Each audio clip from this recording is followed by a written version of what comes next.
got canceled. Yes, it did. Papa's House got canceled. I mean, I just feel like maybe they should just stick to movies. That might just be a me thing, though. Like, you know, like, I think the family has cornered the movie area very well. And, yeah, I think, you know, don't go chasing waterfalls, you know. Stick, I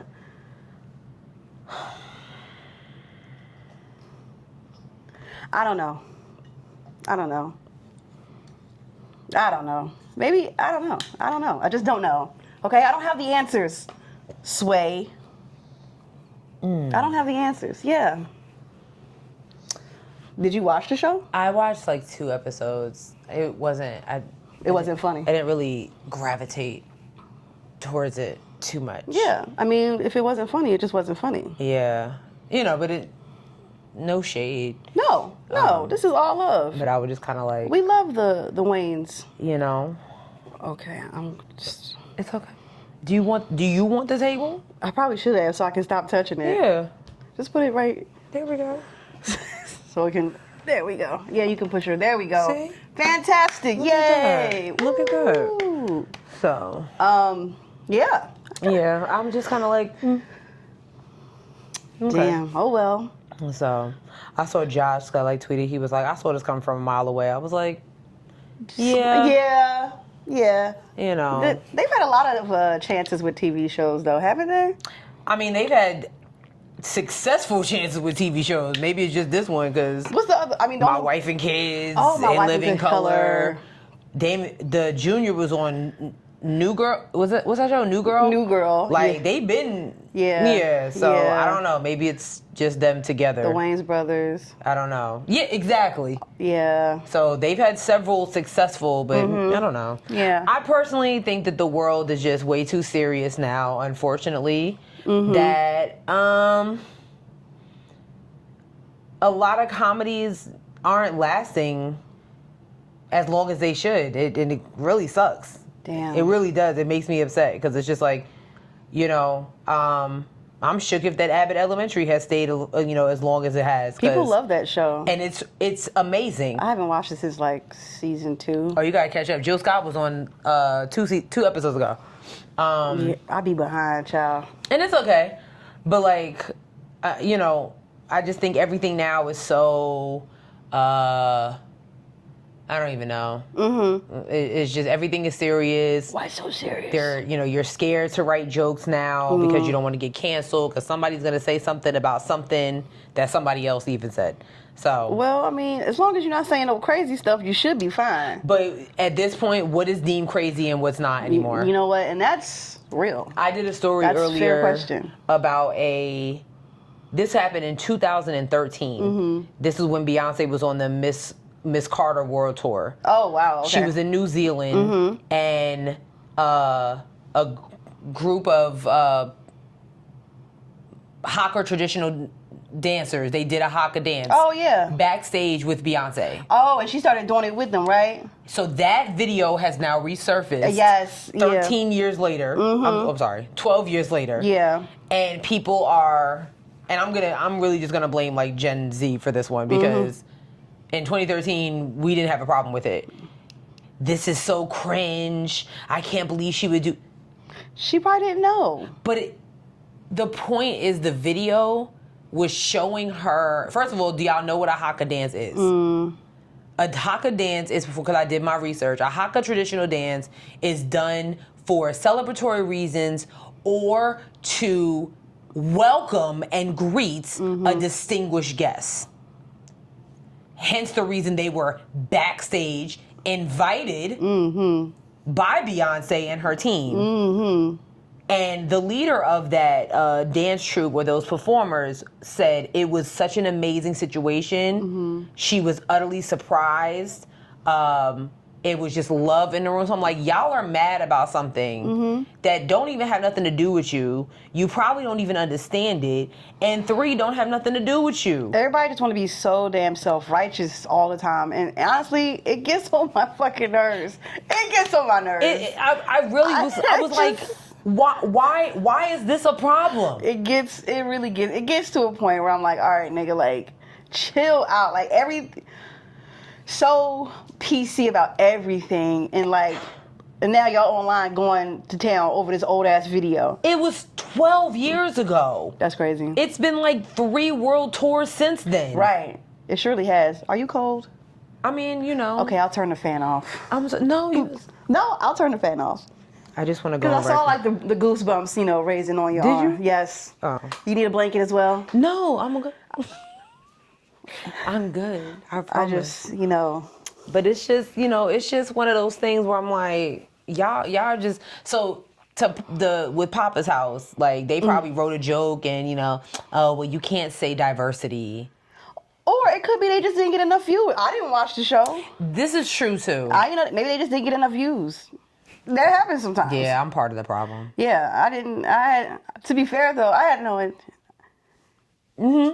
got it. I had no intention of watching. Me and Brandon watched like 2 episodes. It was cute. I had no intention of watching the show. I was really there for just to see Damon and Junior together because they're gorgeous. Yeah, for sure. So, yep. That's that. All right, let's jump into the episode. Let's jump into the episode. Yay. Oh.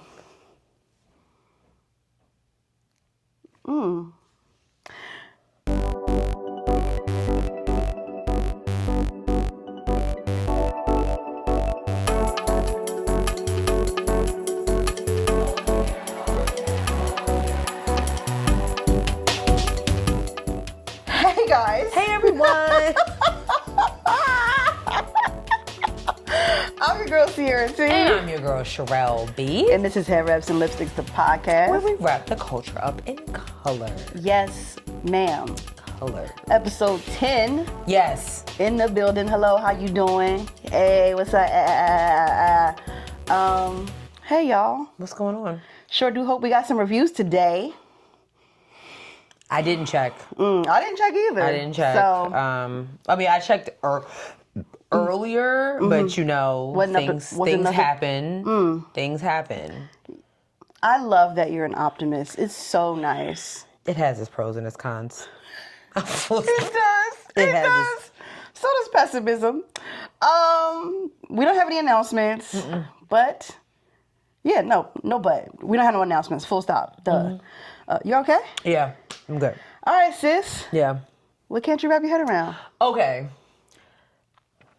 Kind of similar to what we were talking about with just backlash of everything. Yeah. So I saw that Kevin Hart announced that he would be hosting the BET Awards. Oh. And if you did not, I think it's like the 25th anniversary of the awards, something like that. It's a big year for BET. Yeah.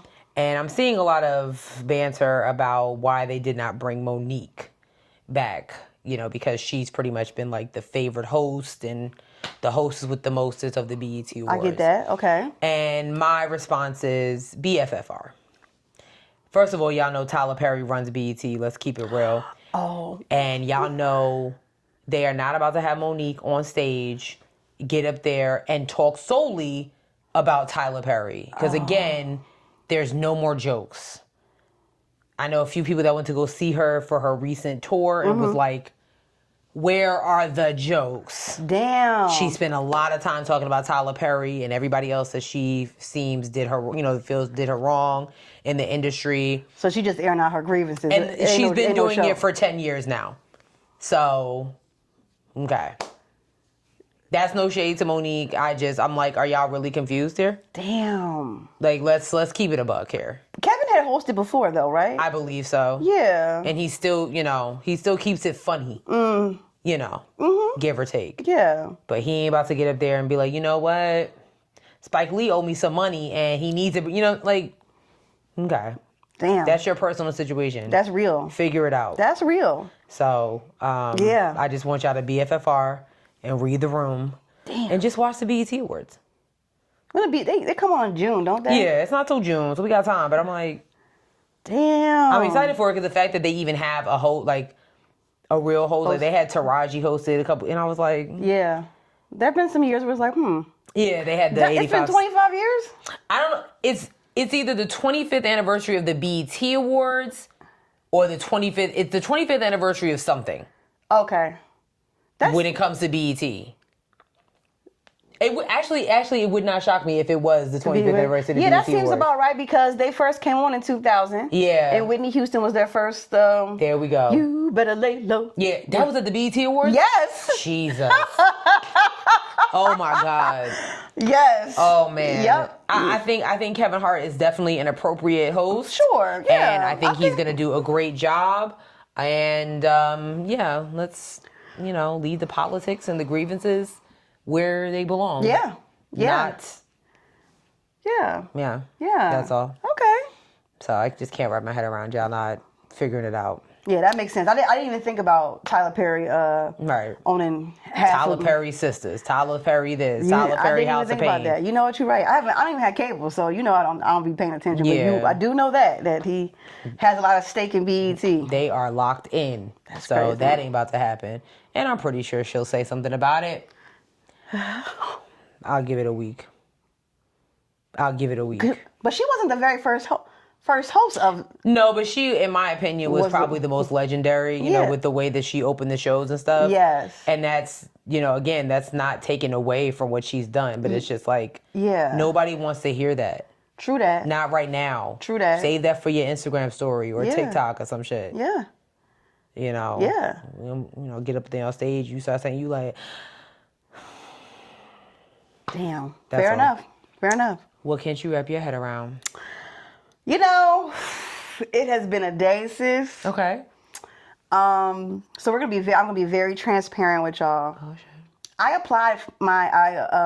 filed my taxes on Saturday, Friday, Thursday. The 15th was last Tuesday. It don't matter. That don't even matter compared to what I'm about to tell y'all in the story. scared. You don't even know this part. Yeah, I'm scared. Just because it happened today. Shit.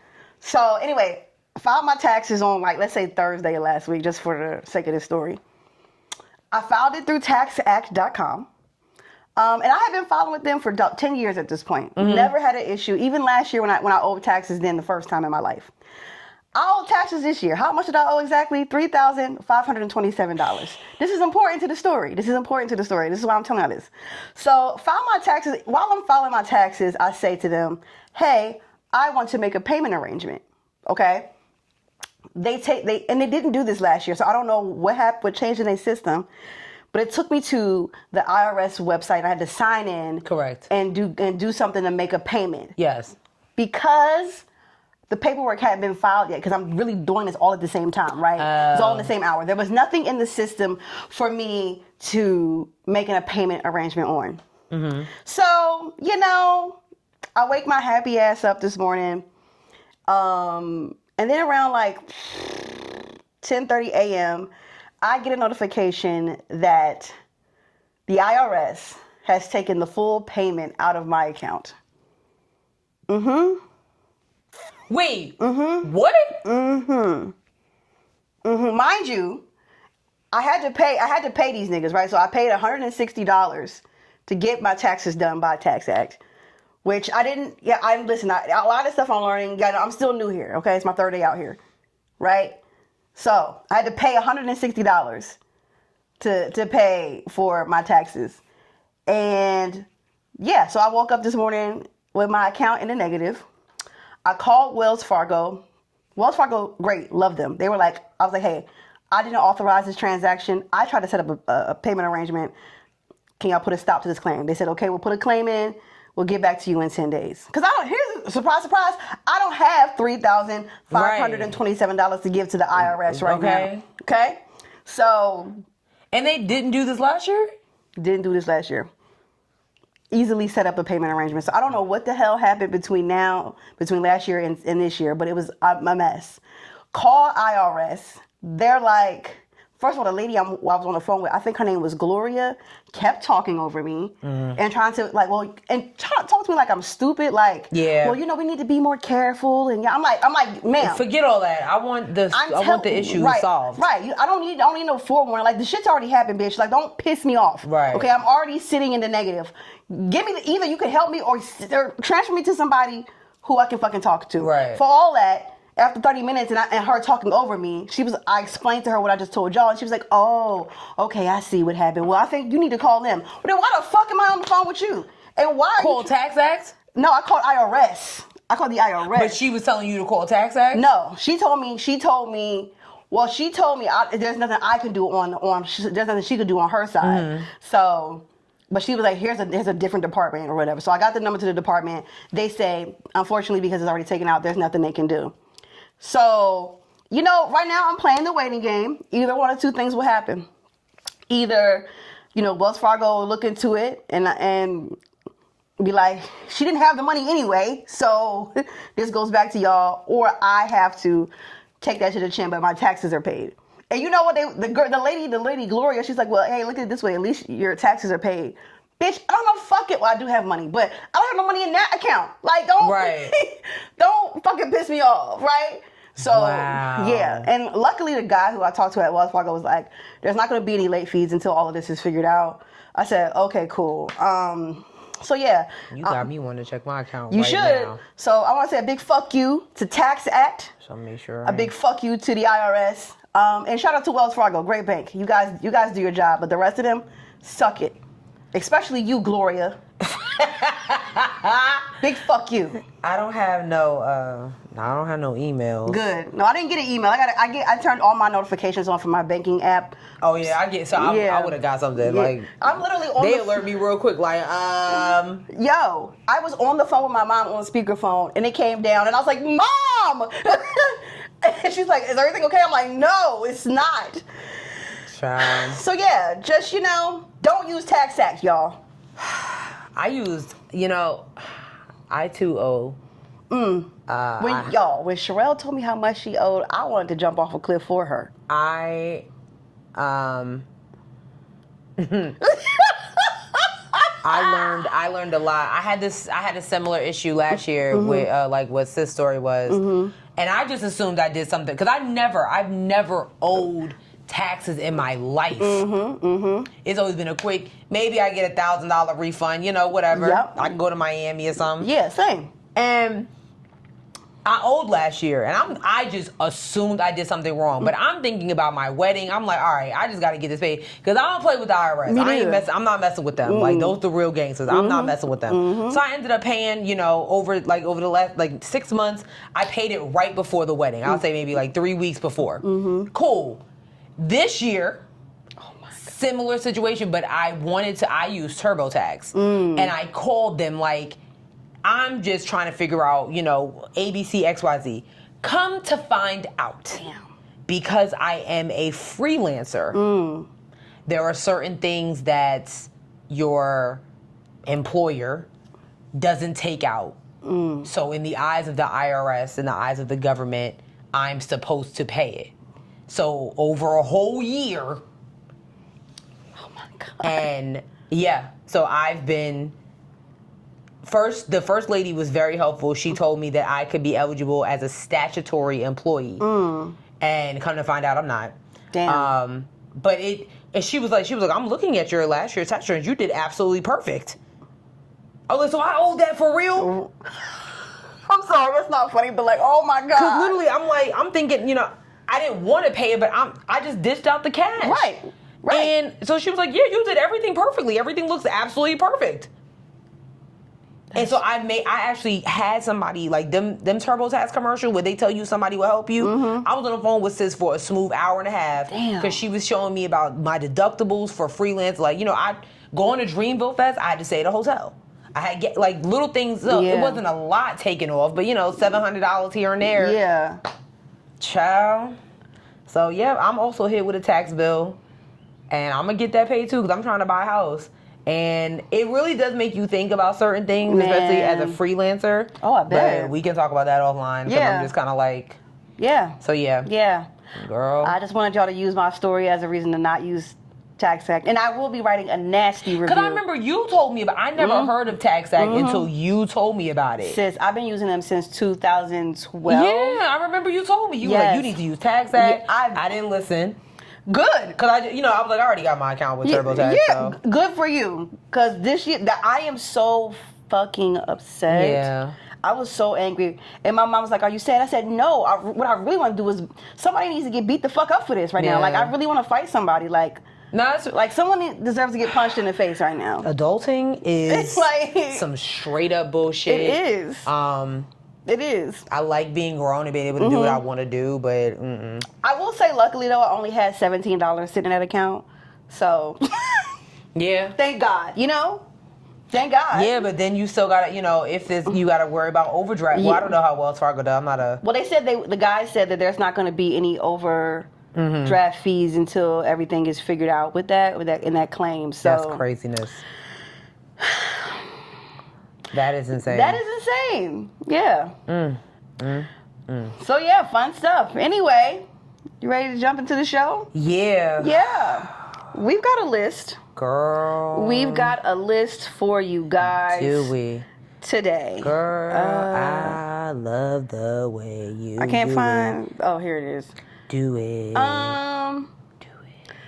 Which one do you want to start with? You know what? Since we're talking about taxes and bullcrap, let's talk about what the Department of Education is threatening. Yes. I am going to use the word threatening because I don't want to say I believe it when I see it, but I want to believe it when I see it. Sure, yeah. Because y'all just doing shit now. Like, okay. So apparently the Department of Education, the one that they're trying to dismantle, so I don't know why they're trying to take our money. You feel what I'm saying? I'm right there with you. They are threatening that as of May 5th, for student loan borrowers across the country, if your loans are in default, they will start garnishing your checks, taking away your federal income your federal income refunds, anything that they need to do to get this money. But again, this is the agency that they are trying to defund and eliminate. So you're garnishing this money to do what with it? What is the point? Last year we were talking about eliminating student debt. So is this your way of eliminating student debt? Because if you're taking our money, yes, you could eliminate it, but I'm confusion. So let's see what we got here in the article. Currently, roughly 5.3 million borrowers are in default on their federal student loans. And then and this is from Linda McMahon. Oh my God. Have you been watching any of her interviews? No, I haven't. Every time I hear her name, she's actually worse than Betsy DeVos. Oh my God. And that's saying a lot. You know I hated that lady. Yeah. Real bad. Yeah. Linda said American taxpayers will no longer be forced to serve as collateral for irresponsible student loan policies. What do American taxpayers have to do with student loan debt? Like, what are you talking about? In addition to the borrowers already in default, around another 4 million are between 91 to 180 days late on their loan payments. Less than 40% of all borrowers are current on their student loans. Yeah. Again, what are you doing with this money? Months ago, you were talking about eliminating the Department of Education. You are taking funds away. Here's my beef with the federal government. Outside, forget Donald Trump. I'm not even paying him any attention. But his clan is doing things that just don't make any sense. Absolutely detrimental to American society. Yeah, I don't. So okay. So what minute you're saying that you want to eliminate the Department of Education? Okay. Still don't understand why. There's no reasoning behind you're saying, oh, you wanted to go back to the states. Where's the states getting the money from? Quickly. But then you're taking away funds from schools that, are standing on DEI, that are they're not kissing the ring. So what you're telling me, so if you are withholding, what was it? Was it $2.2 billion in grants, federal grants from Harvard University? Yep. So that means you have $2.2 million that just sitting there. So why are you going to target hardworking Americans who are these taxpayers that you're talking about and have them struggle even more because they're struggling paying their student loan debt? I don't get it. I don't understand what the narrative is here. And I'm just like, ain't no narrative. They homies with the 1%. They don't want to tax their friends. That's it. But your friends have been taxed. They don't want to put them big taxes on them. And so what they say, I know a way to get it. We'll have the rest of America. We'll have the other 99% pay for it.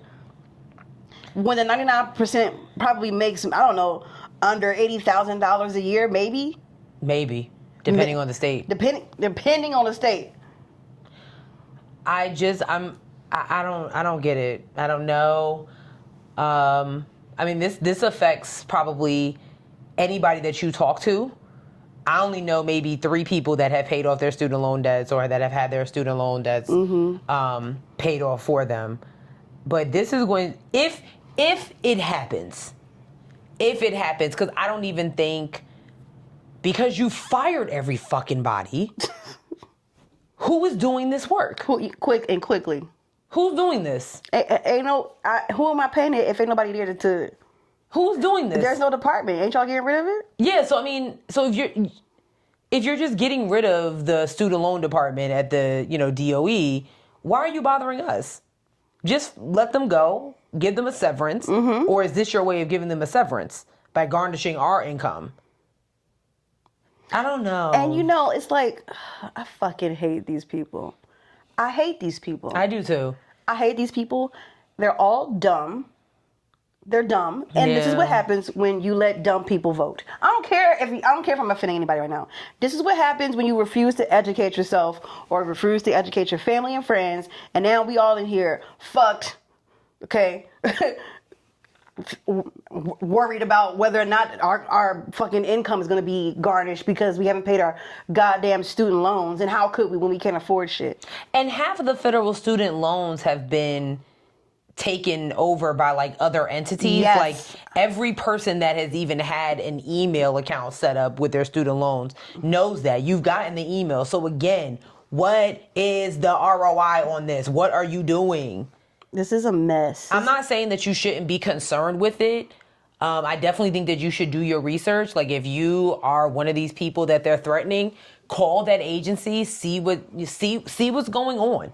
So does this need to be voted on first? Like does this have to go like through the House and the Senate? I don't know. You know what? I don't know. But nothing has gone through the House or the Senate. Correct. Everything is a goddamn executive order. Everything is an executive order. Oh my God. Nothing is going through the House. Nothing is going through the Senate. Even the fact that the Department of Education to be dismantled, that has to go through a process.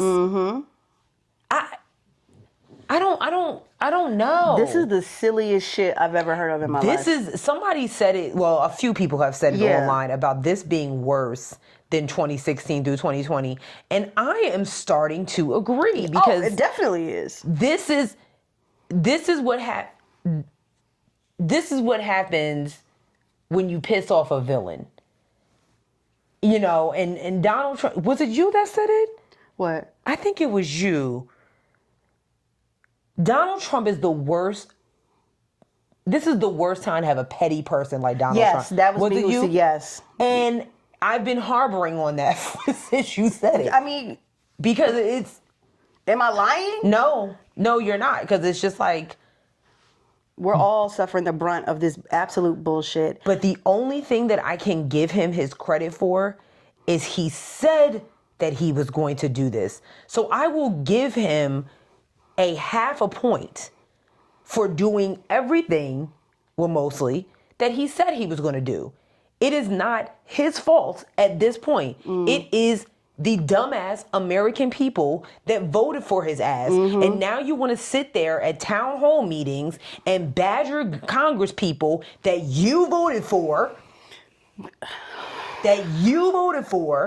who have said that they support him. They said they will do what he wants them to do. Then you have other congresswomen and men who are admitting that they are scared. I'm going to pull up a clip real quick. There is a congresswoman who admitted to being afraid to speak up against this man because he is so unhinged and they just don't know what he's capable of. Here she is. She is Senator Lisa Murkowski. What do you have to say to people who are afraid? Or who represent people who are afraid? We are all afraid. Okay?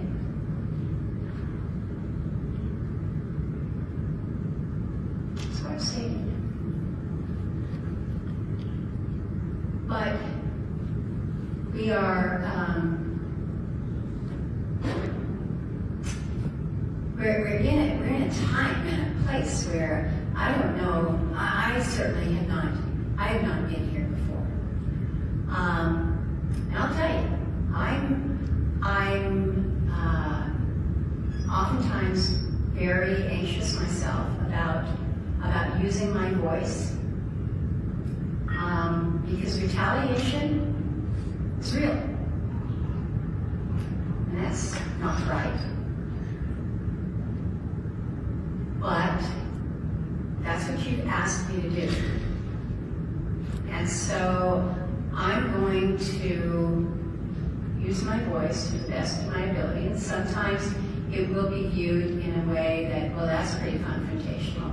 And other times it's going to be using my mother's charm that I learned as a young girl, and in direct communication with those that I have made relationships with, and am able to affect some change that way. I don't hear that shit. Yeah. I see that she's a Republican. Did she vote for him? I don't know. Hold on, I'm going to actually look up. This one has a little sweetness to it. Ma'am. But what was that? I have no clue. It must be something else you got opened up on your phone. I don't want to hear that. I don't want to hear nothing about you. We all scared. Get in the fucking booth. I don't want to hear no Congress people telling me about the insidious shit that's happening. Do your fucking job. Don't talk to me unless y'all come to us with solutions. Every time I'm on social media, there's always somebody, you guys, they're in the office doing, bitch, stop snitching and get to fucking work. I can't, Sherelle, I can't though. Like I literally, do you understand? Like I can't. No, I'm on your side. I don't care. I mean, I care, right? But stop coming to us. We're fucking civilians. We don't have any, we can't do anything from where we are. So stop coming to us. Maybe she didn't vote for Trump. What does it say? Because she's a Republican senator from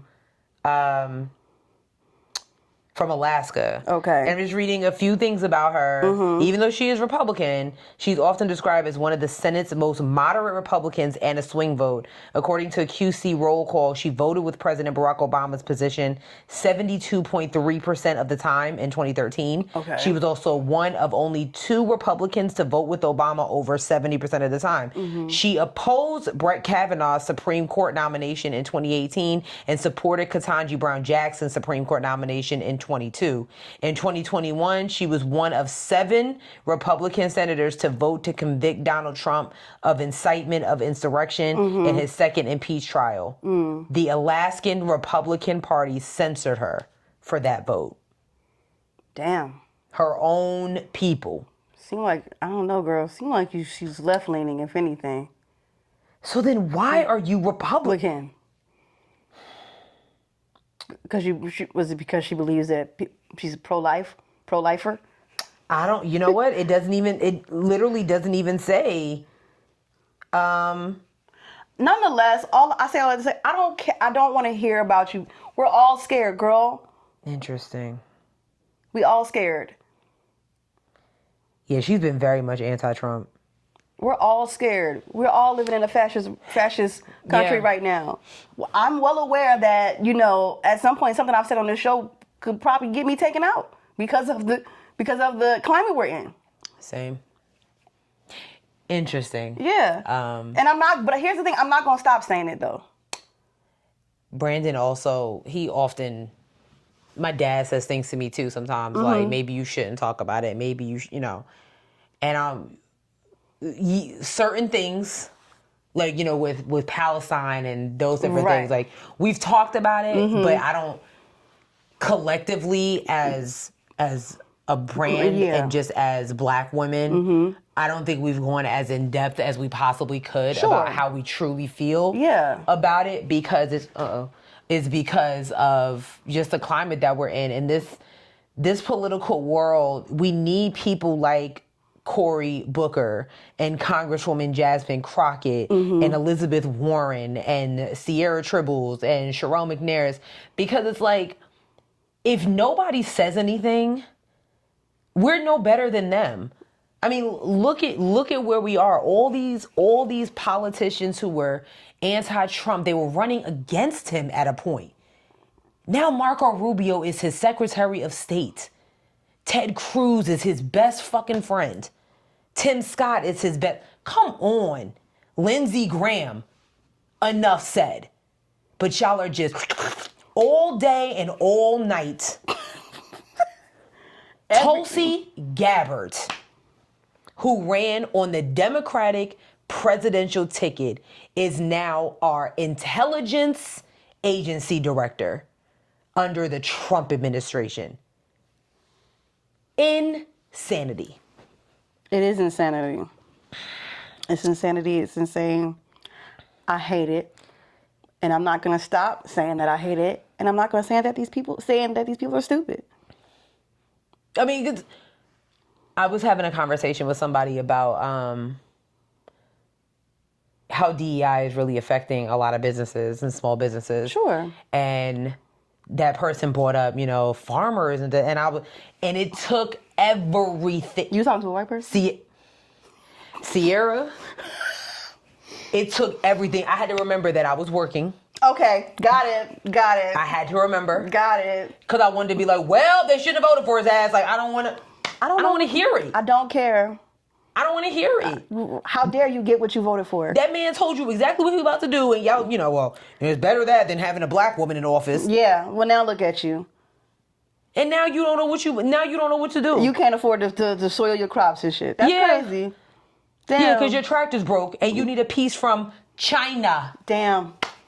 And the piece that's going to cost you maybe $10 to ship over here is now going to cost you $400.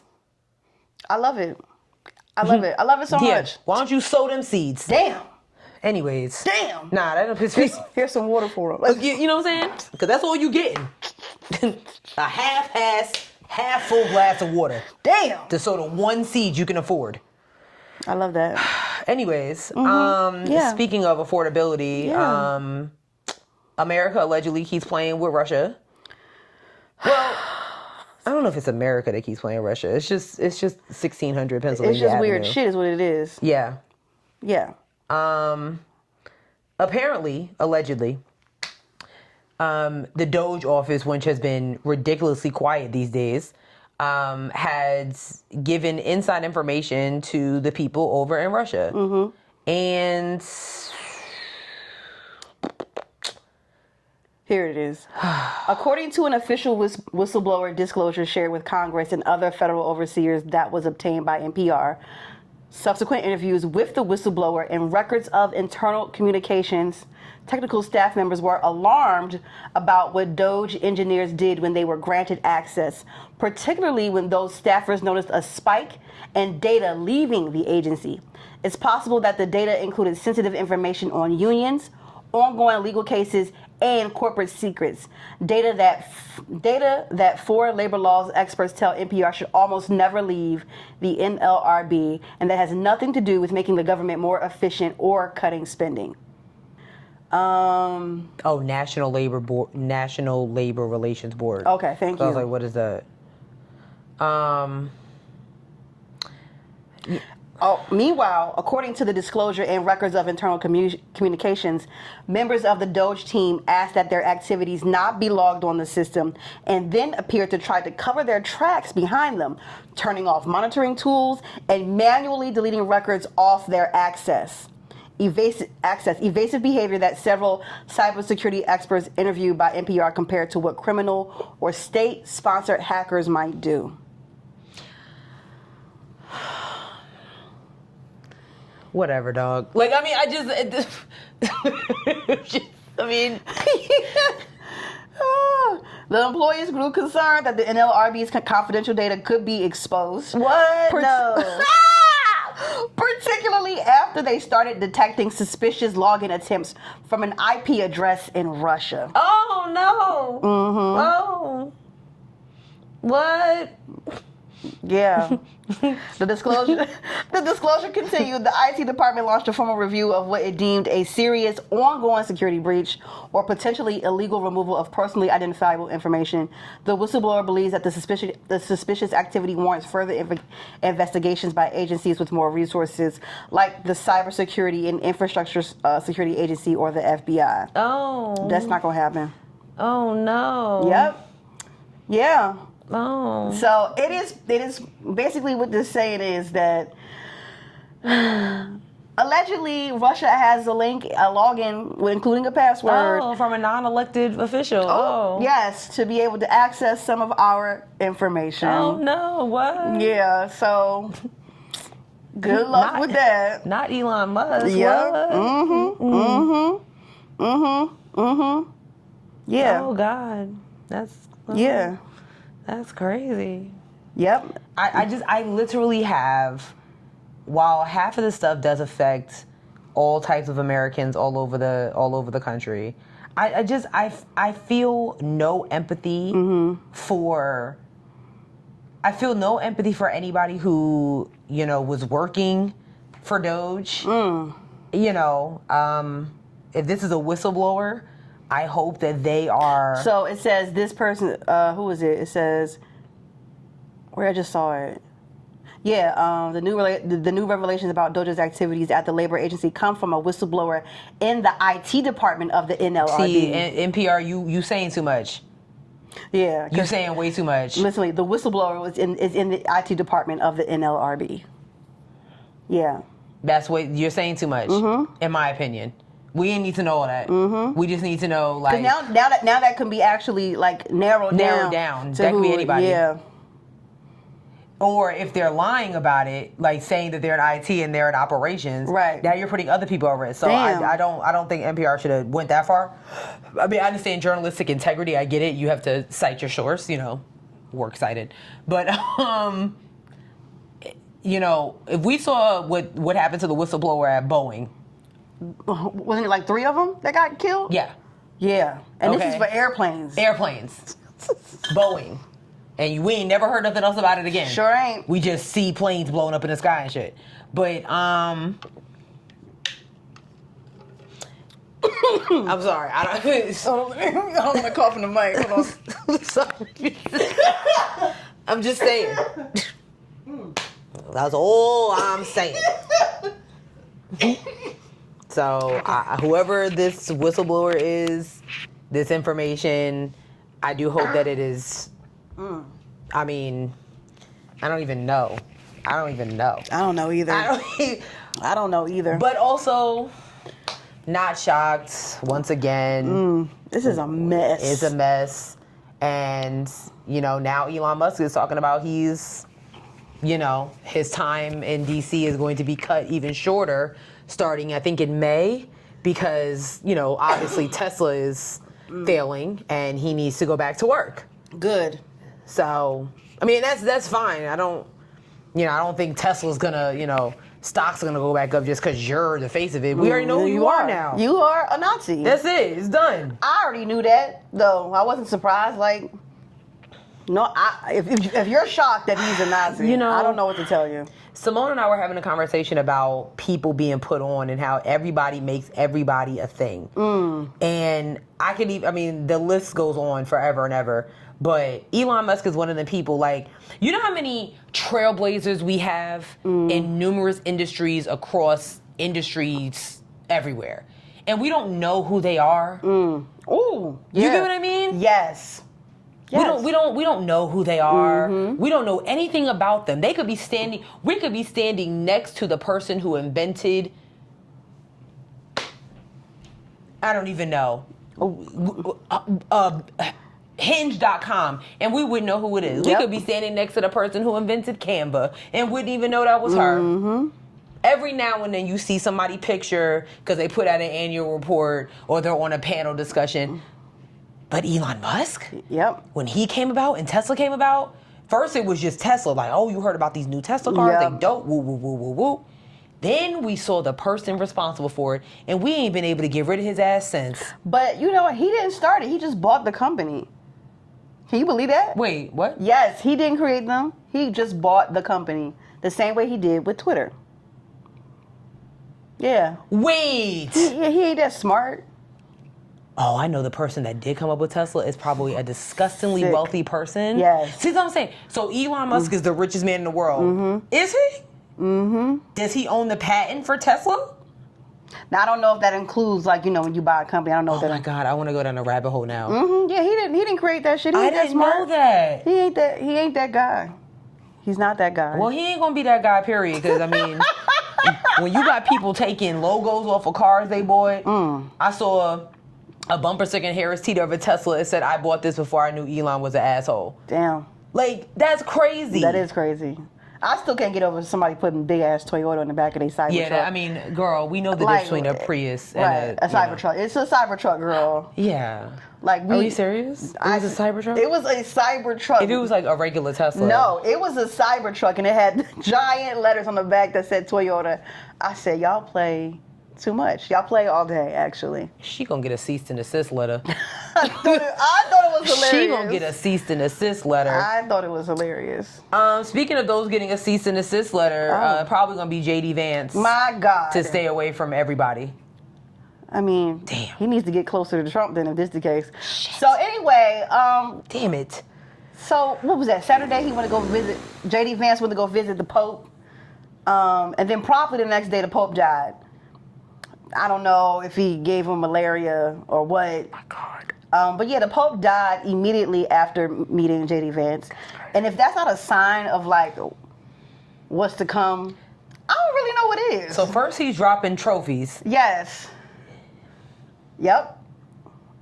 He has bad. I don't want that man near me. He got bad luck. We've been said it. I don't, and I've said this from the very beginning, I try my hardest not to wish anything bad on anybody, including those two men running the country. I just want them gone. I don't want them to like be eliminated from life. I just want them gone. Like, I don't want them to have anything to do with us. And we've been saying it, like when JD Vance first appeared on the scene, actually, there was the second time he appeared on the scene because he first came on the scene as saying that Trump was America's Hitler, another one that sold his soul. Then he started running as a Republican for Senator of Ohio. Now he is sitting as the right-hand man of the country. And that man, he just has bad energy. Yeah. He has bad energy. And to me, it wasn't even the Pope dying for me. It was him dropping that trophy. The trophy was a distinct notation for me that everything that he touches falls to shit. Damn. Like Ohio. Was anybody banging with Ohio? Was Ohio in the news the way it was before that man became a senator? No, not really. When you thought of Ohio, you thought about LeBron James, Bow Wow, the NFL Hall of Fame. You know what I'm saying? Yeah. That's right, Bow Wow. Wow. Bow Wow is from Ohio. Mm-hmm. Very random. Now you think about they're eating the dogs. They're eating the dogs. You think about Haitians being scrutinized, and you think about crackheads, like his mama. Okay. Yeah. I'm gonna never let y'all forget that his mama's a crackhead. Ever. And don't you forget. I saw that JD Vance's sister, who looks just like him, it's kind of scary, was like, basically begging America to stop saying that her brother killed the Pope. And I mean, he did. I ain't even gonna front. My aunt put something on Facebook, and I immediately put I said, Auntie, he shook that man's log hand. off right now. I'm telling you, he shook that man's hand and gave him coronavirus. That's crazy. Like, that's wild. Like, no, for real. Like, I saw I can't remember where I saw it, but I don't have the link. But it showed like what he actually died from, and I'm like, Well, he did have pneumonia. He was in the hospital for quite some time. Then why is he out here meeting people if he's recovering from pneumonia? Points were made. Well, then you know what? Then there it is. Then. But actually, it's still JD Vance's fault. I'm not gonna not blame him. I'm gonna do both. I don't give a fuck what his sister say. She probably a crack baby. Damn. Rough. Yeah, I don't care. You already know how we feel about JD Vance over here. Like, again, I'm gonna talk about that trophy because why are you touching shit? Why? See what happens? You touch something and it crumbles. It literally you shook the Pope's hand and he crumbles. It literally did not need to be touched like whatsoever at all. Like nobody told you to do it. Everybody was standing there. Even Donald Trump was looking at like, where are you going? Right. What are you doing? Why are you touching shit? So cringe. Quit touching stuff. Get these niggas out the office. My dog. God, today. Oh my God. Last but not least, Sis put something on the list about gangs and cartels. Did you see this video? No, I'm scared. I think I showed it to you on TikTok. I haven't, with the weekend, I haven't checked any of my TikToks. Yeah, well, violence in our streets, especially here in Charlotte, and especially by gangs and cartels, is going to be our #1 priority. We are not just prosecuting gangs and cartels, we're going to try to completely eliminate gangs and cartels. And you think about a southern city. We don't think about gangs. You think about something like that in Los Angeles, Chicago, New York, but they are coming here and they're getting bigger, they're getting stronger. They're getting bigger, they're getting stronger, they're coming here, and they're still connected to those big cities. I mean, these gangs are up and down the East Coast. They have connections in Los Angeles. The gang that's being sentenced today had connections in El Salvador, and we're getting directions from El Salvador. These are real gangs that have made their way to Charlotte. The growth of Charlotte, which has been so wonderful for all of us, comes with some negatives as well, and gang violence is one of them. Who is that? Russ Ferguson, U.S. Attorney, Western District of North Carolina. You know, when was that video posted? This was posted, it doesn't say, hold on, let me go to the page. Oh, the Just Watched went away? Oh, it was just posted 6 days ago. Interesting timing. I mean, do you think we have like gangs and cartels here? Oh, I believe, yeah. There's certain parts of the city, if you drive through them, you can just kind of, it's just things. Damn. Businesses you don't never see nobody coming in and out of, but they're still there. Fair. Lights on. Fair. Okay.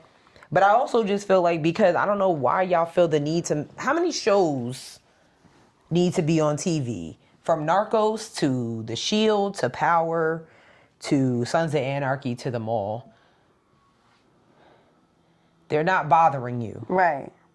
But in this particular clip, I think is interesting timing because I noticed how Attorney Ferguson highlighted El Salvador. So suddenly El Salvador is the Antichrist? Suddenly? Okay. I want to preface this by saying I think I brought up El Salvador to you before Trump and them got reelected. And I was talking, and I don't know if it was you, but I was talking, I think I was talking to Naomi, and I was telling them, like, hey, El Salvador has a very interesting, and I'm using human rights issue going on with this prison that they have. And I've had my eyes on them since maybe this time last year. Oh, cool. Right? Because the video, somehow, I always end up wrong. I think you did show me that video, or we talked about it, or something like that. And I was like, this is really strange how they're like, handling all this. So for anybody who doesn't know, the current prime minister, president, that guy, he's a jerk too. Yeah, of El Salvador, came in and has had a very hard ass, strict balls to the wall, no gang. What's the name like? And so they've taken like all the gang members they found in El Salvador and they've locked them up in this prison. These men don't get beds; they sleep on slabs of steel. Yeah, they have to like do everything in groups. It's very like everybody, all of the like officers in there have their face covered and whatnot to protect who their identities are, so their families aren't like, attacked outside of prison. But they also mix up all the gangs in the cells so that there's no fraternizing. So Jesus Christmas. Yes. And so the people of El Salvador love the president, right? Because they're like, hey, beforehand. I was scared to walk down the street, I would get robbed, yada yada. So they love him. The streets are clean, like they feel like it's like 98% safer. And I understand that. But also, I don't know, the answer is never to rehabilitate people first. It's always to lock them up first. Thank you. Now, if these people have killed people and so, I get it. Like, and I realize that. I realize that. Yeah. I get it. I don't know though, sis. Like even an old dude who was locked up here and then sent over there, and now they talking about they can't. U.S. talking about they not gonna bring him back or something like that. That's what I'm saying about, like, all of a sudden the focus is on El Salvador. Yeah. Because, and this is from what Trump is saying, Trump looks at, it's amazing. Like, it's like he's looking at him as like a mentor. You know, he's a great dude. For sure he is. He looks at the president of El Salvador almost as like a dictator. Yes. So this is what I'm saying. So now all of a sudden, because you see something effective in another country, because that is a sole problem in South Africa, in South America in its entirety. But here in the United States, yes, we have gangs, we have cartels, don't get it twisted, but that's only a very small percentage of what this country is truly dealing with. So now for you to admit that you made a mistake with that young man in Maryland, and you were refusing to bring him back, even though there is no evidence of him being an MS-13. Now you're solely going based on, well, his wife did have an order of protection against him back in 20-something. What does that have to do with him being taken from his home mistakenly when y'all said it was a administrative error, and just being like, hey, dog, my bad, and just bringing him back home? Let his wife deal with that. Right. You know what I'm saying? But like, that's not your... In the meantime, she's sitting here fighting for him to come home. She ain't thinking about that damn old-ass protective order. Like, come on. This is a mess. I just feel like interviews like this... Now, granted, I haven't really experienced gang culture in Charlotte. Do you see things? Sure. I've seen things in New York. Like, I'm sure Sierra's seen things in Philly. It is what it is. But I find the timing of this conversation to be extremely impeccable. Yeah. And then with the focus being on El Salvador, I'm like, okay. Yeah. Are they about to be part of America again? I don't know. What is going on? I have no idea. So I don't know. This is a mess. But that's interesting. Yeah. Very much interesting. I was like, oh, okay. I don't pay that much attention to... I had this conversation with Brandon, because I know everybody calls me a selfless person. Even you called me that before. And I think it's because I see people for who they are. Yeah. So if I were to have engaged with a gang member, I didn't know it. Right. Because they wasn't bothering me. Right. We were having conversations about bread in the store, whatever it is. Well, like, usually people don't just come up to you and be like, I'm in a gang. But you know what I'm saying? It's like maybe it's colors. You know what I'm saying? I wasn't paying attention to what they had on. They're just a person to me. So, I don't know. Yeah, very interesting. Very, very interesting. Is that all we have for politics? That's enough. Yeah, it is. Everything else is...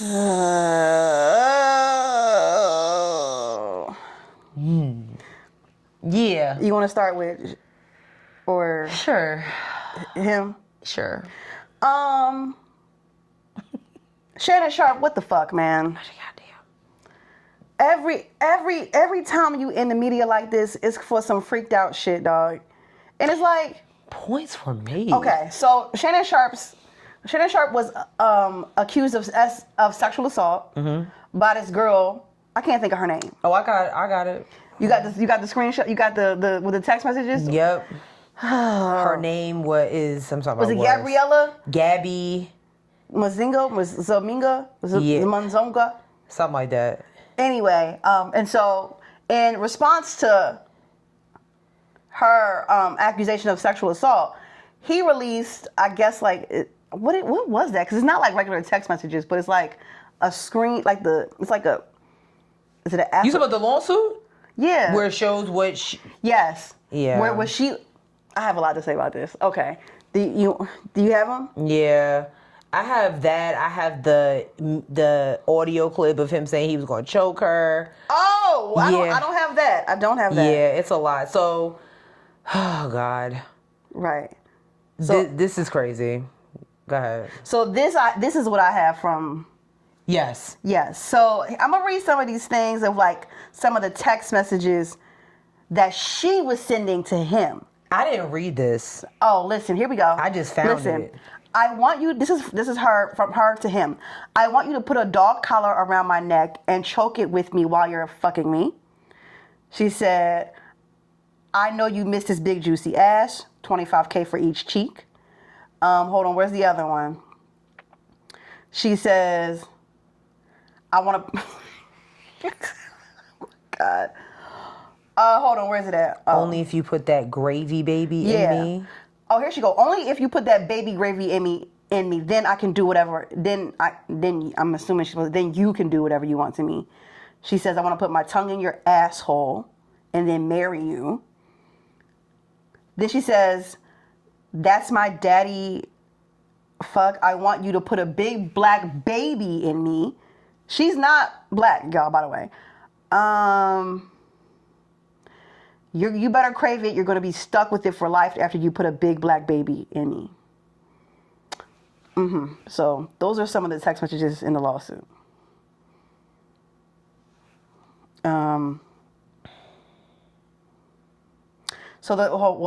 Here it says the lawsuit filed by Gabriella Zuniga and orchestrated by her attorney Tony Busby, this motherfucker, is a blatant, cynical attempt to shake down Mr. Sharpe for millions of dollars. It is filled with lies, distortions, and misrepresentations, and it will not be succeeded. This is from Shannon Sharpe's lawyer, counsel. In her effort to extract a large financial statement, Ms. Zuniga presented Mr. Sharpe with a secretly recorded video of a consensual sexual encounter. We believe the video has been heavily edited and taken entirely out of context, crafted to falsely portray a consensual act as non-consensual. Ms. Zuniga has refused to provide a copy of the full, unedited version of the recording to Mr. Sharpe's legal team. To set the record straight, we are releasing several of Ms. Zuniga's own explicit text messages to Mr. Sharpe that clearly indicate the nature of their relationship was consensual and sexual in nature, and in many cases initiated by her with specific and graphic requests. Contrary to the allegations she makes in her lawsuit, consensual sex continued until January 2nd, 2025, the day after she asked for $25,000 per cheek. And then it says, after the messages, it says, these messages are just a sampling of a broader pattern of graphic sexual communications initiated by Ms. Zuniga. The evidence paints a clear picture. This was a consensual adult relationship that included role-playing, sexual language, and fantasy scenarios explicitly requested by Ms. Zuniga. I don't think those are... Okay.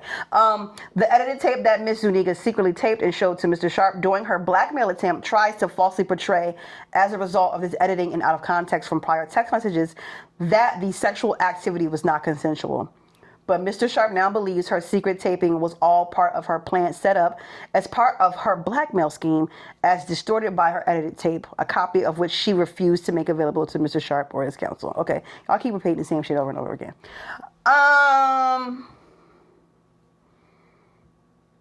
Do you have the video of him, or like you said you had a video of something, or? Yeah, I have an audio clip of him. Jesus Christmas. I have an audio clip, and then I have his clip of his explanation of him. Okay, here we go. I don't know. Anything I say, you're just gonna like get mad at, and you're just gonna hang up on me. So I feel like I'm not gonna hang up on you. Here's what it is. What? What does that even mean? Nothing, Gabby. You want to be a dick to me now, so. I don't want to be. Don't manipulate me. Oh, Lord have mercy. If you say that one more time, I'm going to fucking choke the shit out of you when I see you.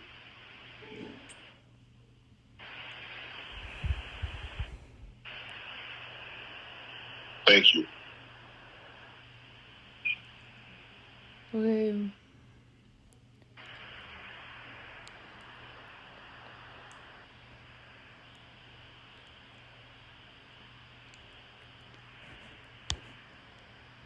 Well,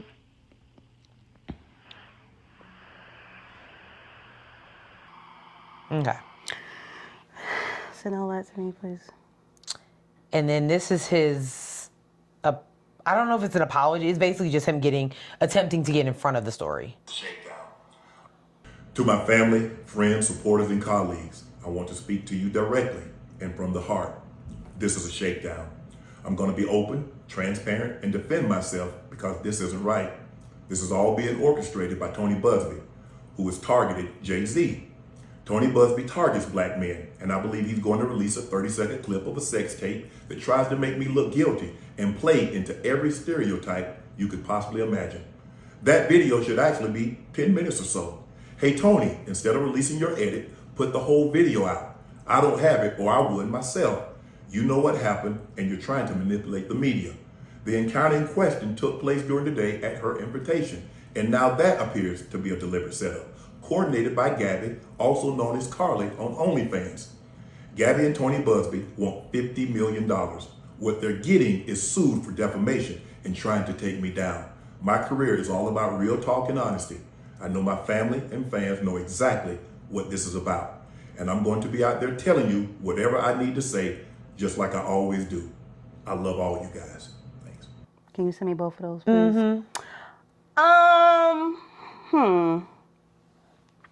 You know, what's interesting is that Monique. Oh.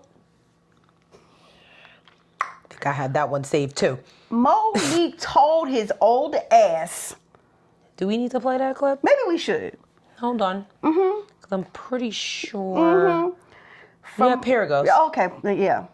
Now I'm looking right at y'all. Let me tell y'all what Shannon needs. Let me tell you what my baby needs. He need him an old fat gal who can bake good cakes, make some smothered turkey wings, who gonna rub his feet at the nighttime, okay, and gonna have a sip of his cognac to make him feel better about himself when he come home at night. That's what Shannon needs. You don't need no 26-year-old girl. You don't need no 36-year-old girl. I do. This is your auntie talking to you. Take your ass and get you an old bitch out there that can love you old. You trying to hang out with these young bitches and you can't do it, Shannon. You just can't do it. Dang. When they want you to go for the 4th round, you looking at her like, bitch, listen, you want some money to go to Starbucks? Yeah. Because I can't go no further. But if you get your older girl, when you get to that 4th round, she's going to say, hold on. Let me go get you some eggs and cheese and some toast with apple butter, because that's going to get your energy back up. I'm talking right to you. Shit. So he thought I was going to be scared to yes, I'm talking. And I know an old gal, she'd be good to you. Her name is Elladora. Yeah. What Monique said. What you gonna say, sis? I don't know. I think I said it early in the show. I don't know what's going on with these men in between Gen X and boomers, because Shannon is pushing 60. But like, what's wrong with y'all? So my issue with men like Shannon Sharpe and it's really what Monique said. And also, I want to be careful with how I say this, because I don't want to make it seem like I am against sex workers or any of that, because sex work is work. Sure. And I will stand by that. Yeah. Do what you want. However,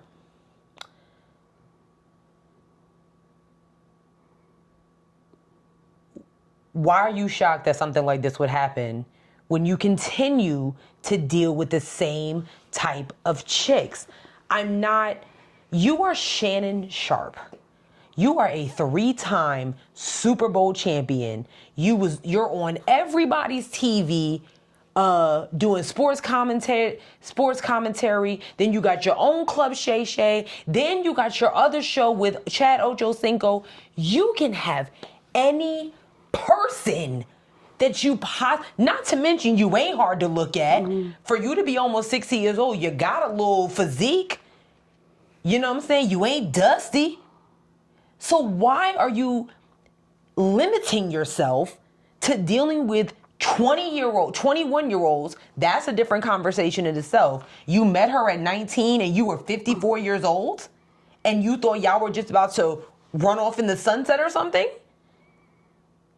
Please. And she has an OnlyFans where people literally pay her to do things to her or whatever. And you're confused as to how you got here? If I was Shannon Sharpe and it was just like, okay, this is the girl that I just like to deal with because she do some free shit, it would be very sporadic. Very sporadic. Twice a year, max. Because look, you got all these text messages, all this evidence against you. And you were here. Come on. Why is it so hard for men like that to just stick to a good, I don't want to say old fashioned. Why do you need, what can a 21-year-old and a 54-year-old possibly have in common besides Viagra and sex? Like, seriously. It's very hard for me to feel bad for him. And y'all know I've been Team Shay Shay from the very beginning. I like his vibe. I like what he does. I love how he look. But like, come on. And to Sis' point, every time something like this happens, it's because you can't keep it in your fucking pants. You all on some freak. You on some freaky shit. You like, on some come freaky on, shit dog. with some freaked out bitches, and you too old for this. You are literally too old for this shit to be happening. You're literally too old to be having to have to deal with lawyers and shit over some weird sex tape. You're too old to be dealing with these women. And I don't know if this comes from a piece of insecurity on his part, or maybe he feels like he can control younger women better. Probably. You know, and probably because older women not dealing with his bullshit. Right. And with that, I say... Because we be sleep. We ain't about to answer the phone at 2 a.m. Right. We're asleep. We've been asleep since 10 o'clock. And in that sense, like, you need to go to therapy and figure out why you have such harboring feelings towards older women. And why I don't know Shannon Sharpe's life. Right, sure. But, like, you notice as soon as you get some type of celebrity... You know, because when Shannon Sharpe was first just doing his NFL commentary, it was like, oh, okay, you know, you got Shannon Sharpe, he doing what he do. Yeah. Then you get a little bit more popular, and all this... You right. I hate to say it. I hate to quote Diddy, but more money, more problems. Soon as you get a little bit of clout, all of a sudden you got all these fucking issues. I'm actually sick of hearing about who he's fucking. I don't want to hear it. Why do I need to know what a 56-year-old penis is doing? Take me out the group chat. Seriously. Like, what is going on? I don't want this information. And that's what I'm saying, when you dealing with these young bitches and these young OnlyFans bitches out in Hollywood who is only chasing dollars, okay? Because I'm going to be real with you, dog. She don't love you. I mean, I think you know that, right? That's what I'm saying. Like, so you know, like the fact that you said, because somebody even said, like, you know, what's bothering me is, like, you know, she filed it anonymously and then you aired her out. Nah. No, especially because them text messages she sent him are egregious. Put a big black baby in me. Yeah, that's kind of crazy. What in the fetishization is going on in this motherfucking? What is this? What is this shit? That is and you know, the fact that wasn't I'm fucking gonna go there. Yeah. Because the fact that wasn't a red flag is weird to me. Because to them, it's just what J. Cole say. Like, it's all pink on the inside. What color their face is. Like, they don't care. That's crazy to me. That's crazy to me. Reference J. Cole was talking about somebody said that to him. I know my J. Cole King wouldn't say that. That's crazy to me. That's crazy to me. Like, you don't think of yourself more than just somebody for worth breeding? That's what she's looking at you like. She's saying, give me a baby so I can make money off of you for the rest of your life until you die, because I got your kid. Stupid. That's what half of them is looking like. I mean, look at what's going on with Anthony Edwards and that 38-year-old woman. Like, girl, you are 38 years old. He is 23 and at the highlight of his NBA career. What y'all thought you was gonna be the one? You really thought he was gonna be he already got kids by other people. He take care of them kids, but you sitting here 38 years old, having a baby by a 23-year-old. Like, come on, dog. This is the craziest shit. And he should honestly. That's a 15-year gap. I just realized that. I'm sorry. Shannon Sharpe should really be embarrassed. He should be ashamed. I think this is one of them things you need to step away for a while. This is crazy to me. This is crazy. Put a big black baby in me. I'd be like, bitch, get the fuck off my phone. You need to, no, it's a game to them. This ain't no damn plantation. It's a game to them. This is what I'm saying. It's a game to them. That's nasty.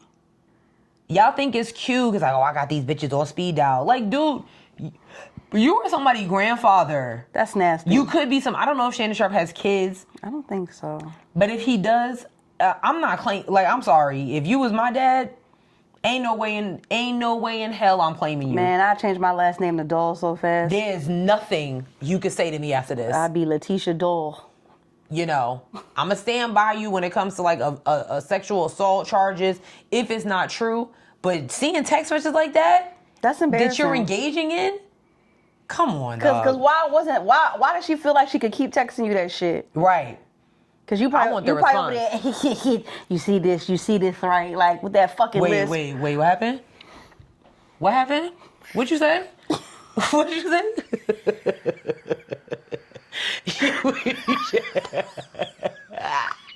I'm screaming.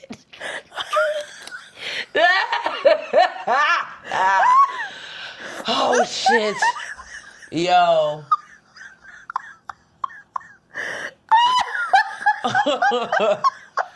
Child. Too much. Sick. He need to get it together. All y'all. I don't know what it is, y'all. If it's like, he needs to get it together. I don't know if y'all are dealing with midlife crisis between you and Slim Thug, talking about Megan Thee Stallion wants you. You getting robbed of your chains. Why do you have so many fucking chains? Who got robbed of their chains? Slim Thug, he got robbed of his chains, first of all. Then you gonna say, because God forbid she likes another Houston artist's music, you gonna take that as like, oh yeah, she want me. And then next week in at Coachella, she was like, and Slim Thug, I don't want you. I just like your music. Nigga, she better than me. I wouldn't even address it. Like, girl, go somewhere. No, because she had to address it, because if not, he probably would have been all in her DMs on some bullshit. You can be in my DMs. Like, no, let's get ahead of this. No, nigga, I'm not interested. Girl, don't nobody want you. Slim Thug is crazy. That's crazy. Okay, you know what else is crazy though? Slim Thug. I'm sorry, the diabolicalness. Yeah. Sorry. I showed sis this video of these two pastors, and I don't know what podcast this is that they're on. I've seen this guy set up before. Yeah. I think it's the Let's Talk About It podcast. Okay. I'm just going to play the clip for y'all, and then we can go from there. And come short of the glory of God. You said you're going to take that scripture, get it tattooed on your chest, and live it, huh? And so, but you were assured, you were blessed assured that he was going to show up. Well, before we got married, we dated in high school. And in high school, I knew that I was number one, but I knew when I met him, he told me, you're my starter, but I got other ones on the bench, And what else did you tell me, baby? That you my point guard. Yes, and that you love me, but I like them. Right. So I was in a relationship I was okay with that as long as I was first. Mm-hmm. And there's a reason for that. I want the women to know out there. I didn't know Jesus. I didn't, know who I was. What'd you say, babe? I had no value. No, you had no value. You had no worth. You did not know who you were. He said you didn't know your self-worth. Right. And I'm 17. Yeah, of course. So I'm a teenager.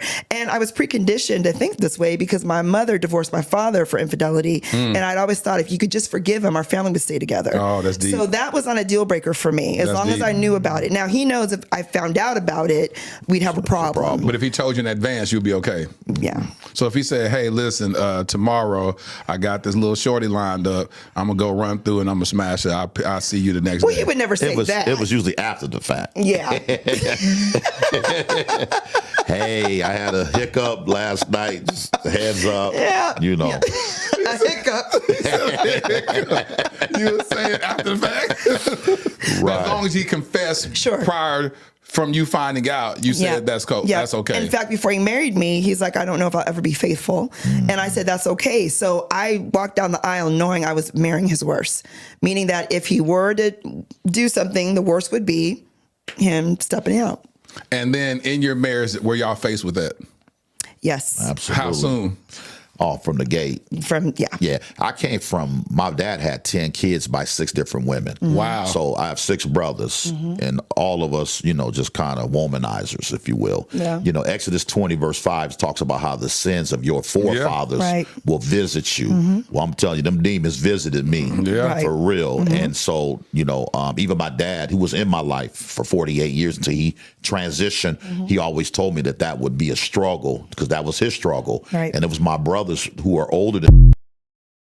There was another clip of that too. This one, or the one talking about she ironed her. Yeah. Clothes? This is. Hold on, we're not done. Hold on. There's more. There's more. I have a headache. It's okay. It's okay. We're gonna get to it in a second. As soon as you play it here. I had a radical heart shift from that moment. I got in my word, under my word. I just completely changed as a person. And I realized that God loves me, that God has a purpose and plan for my life, that God chose me, that I'm fearfully and wonderfully made. Yeah. So he would call me out my name. It wouldn't bother me because I allowed God's voice to be louder than his. And when I was going through transition of him not coming home on the weekends, not being there, telling me I hate you, I'll never love you, I wish I never married you, I knew that life and death is in the power of the tongue through the word of God. So I would say, you will love me one day. We will have a good marriage one day. And although he would go out for weekends, I would literally help him get ready to go meet a side chick by ironing his clothes and getting him ready for the night. And these are all things I was graced to do. I would not encourage anybody to do that unless you are graced by God to do this. But once I knew who I was, I realized, now, why would God grace you to stick around for some bullshit like that? Quickly. Of all the men in the world, why would God grace you to stick around for somebody who literally says to you, I hate you, I wish I never married you? And you say, well, I'm going to say, oh, you will love me. We're arguing. Girl. Anyway, I showed this to Sherelle. She had a visceral reaction the first time she saw it, as you can see her face.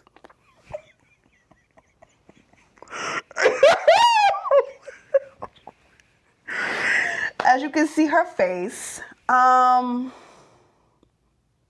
yes, sis, what did you think? I don't think. Like, this is... Like, what are y'all... First of all, it was pissing me off how much they was laughing. Like, ain't shit funny. This is embarrassing. Like, nothing that y'all are saying Everybody should be... both of y'all should be embarrassed. No, y'all were laughing like y'all were watching a Bernie Mac stand-up. Like, there was nothing funny about either clip, anything that y'all said. For you, as a couple, to sit there... Like, when I had the clip in my favorites to like, but I just hadn't bought myself the time to watch it. And I guess it was a reason that I saw when I got over here with my good sis. Because for y'all to sit there as a couple, and granted, every couple has their issues. A married couple united in Christ. A married couple... allegedly united in Christ. Allegedly.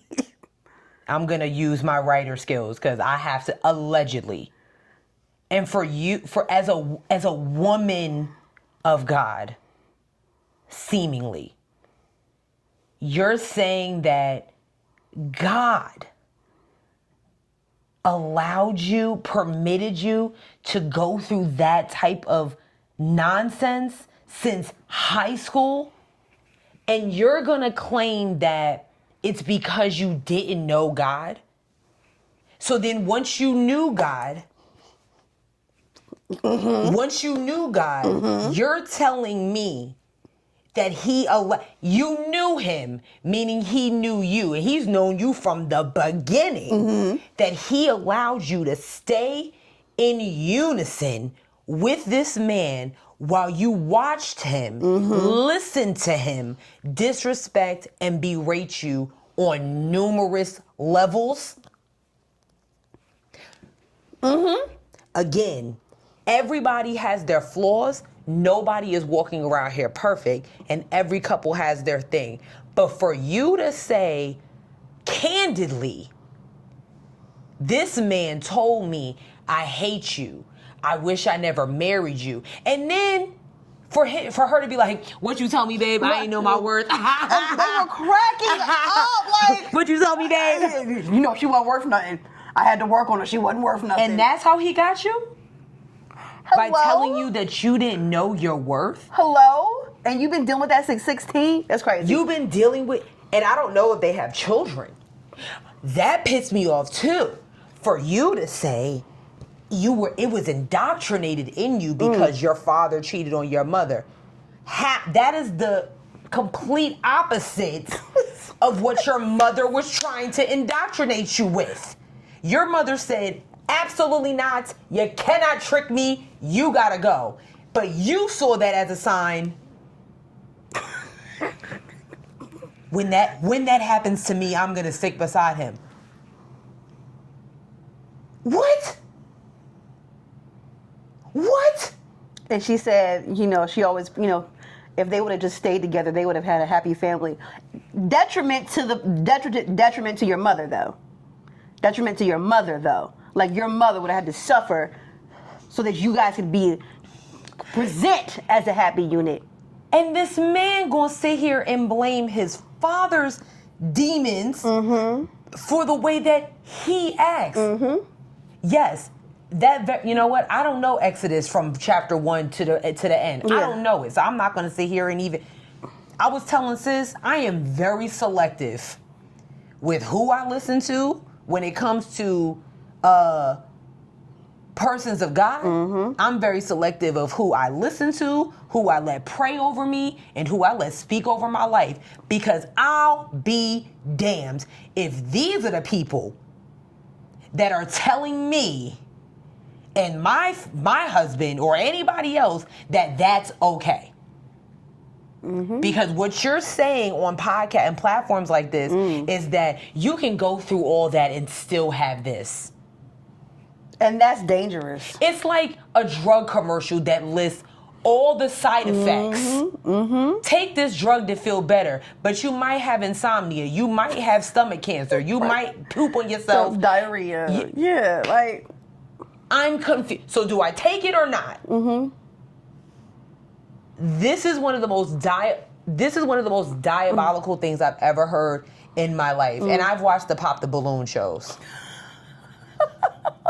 But for you to say that God told you to iron this man, to pack him an overnight bag for him to go stay with another person, I'm going to use my words loosely because who knows where they were going, to stay with another person while you just sat at home and said, it'll get better.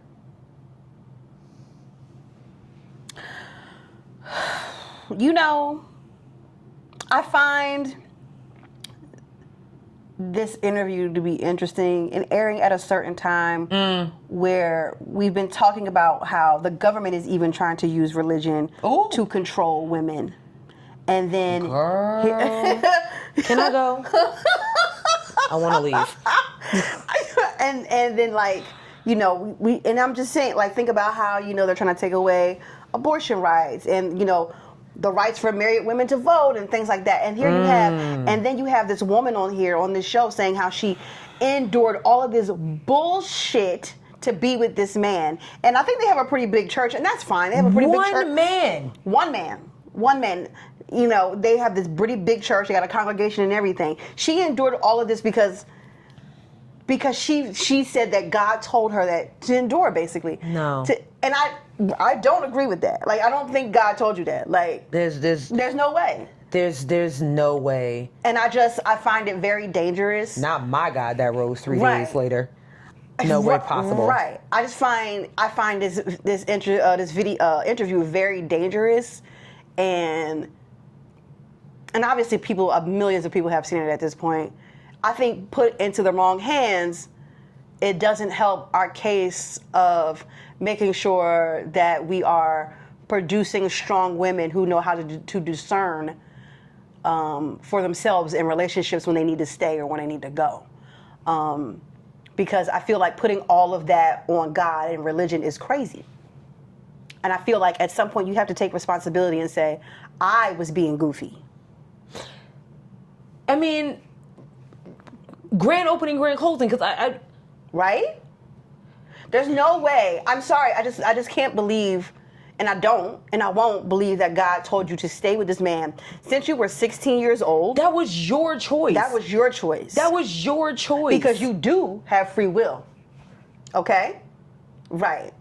If a man or a person tells me, you know what, Brandon said to me, like, we'll be joking around and I would say things like, oh my God, I hate you. And I'll never forget the second time I ever said it to him, playfully. Yeah. We're joking. And he said, please don't ever say that to me ever again. Period. And I'm thinking, y'all know me, I'm goofy. I'm just like, or what? And he was like, no, seriously. Because God forbid one of us walk out of this door and never come back. This was a long time ago. He was like, neither one of us would feel right. Period. And, you know, it was so natural for me to just say jokingly, like, you know, if he drops my last chip, I hate you. But I catch myself. Yeah. Because it bothers him. You know what I'm saying? Like, you don't say that. Right. So if somebody says that to me and mean it, and you know he means it if he walks out the door and to go be with somebody else, and you stay, I wish I never married you. You have no worth, no value. And you're going to sit there and say, the God that sits on high, that blesses you every day, making you feel worthy of life, told you that this is where you need to be? God ain't do that. That is not of God. And then told you to start a church with him? That is not of God. I'm so sorry, sis. You insane. I'm so sorry, sis, but you have been lied to, girl. Like, I don't know, but you have been lied to. And I need you to call your mama up, girl, if she's still alive, because I know your mama is sick of your shit. I know her mom is sick of her shit. I don't know when this episode aired, but if that episode aired before Sunday service. Oh my God. I think it did, actually. Like it became pretty popular. Well, maybe not. Well, what's today? Tuesday? No, yeah. I think it aired before Sunday service. What's her name? Kelly Steele. You told me, right? Yeah, girl. I do now that I am interested to know like what her relationship is with her mom, because I know her mom be like, that man ain't shit.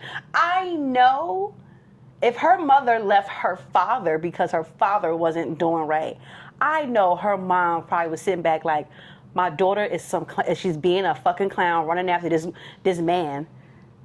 And so now am I to assume that she's never been with any other man but this guy? And that's okay, fine, but girl, nah.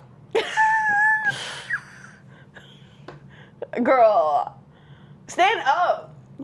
I just don't want people to watch this and think that is, you know, you have free will. You have free will. And, you know, saying that God told you to endure through some bullshit, no. It's going to be a no for me, dog. Mother of 5. She got 5 kids with this fool? Yup. Are you on the podcast website? Or? I'm on her page. Oh. Yeah. He humbly washed her feet. Have you ever washed your lover's feet? I'm sorry. Yeah. I lied. The name of this podcast is the Dear Future Wifey Podcast. That's right. Oh. Have you ever washed your lover's feet as a display of humility? That's what the Lord instructed Reginald Steele to do for Kelly Steele. Okay. Finally, I guess. What else has he done for her? That's what I want to know. That's what I want to know. I hope it was worth it for her, I guess. Yeah. You ain't catching me going to Phoenix, Arizona today, church. That's where it's at, in Phoenix, Arizona? Yeah. I'm sorry. I don't want to judge people, but this is just raggedy. It's crazy. This is raggedy. I'm sorry. It's crazy. It's crazy. Everybody has a starter story in their relationship. Sure. But that type of starter story that's something that really should have been kept between them. Starting with she ain't had no worth is crazy. Like, that'd have been in. There's nothing for me to talk to you about. Grand opening, grand closing. But you married him. Damn. Anyways. Speaking of being damned. Sorry. I'm down a rabbit hole now. It's okay. Speaking of being damned. That pissed me off.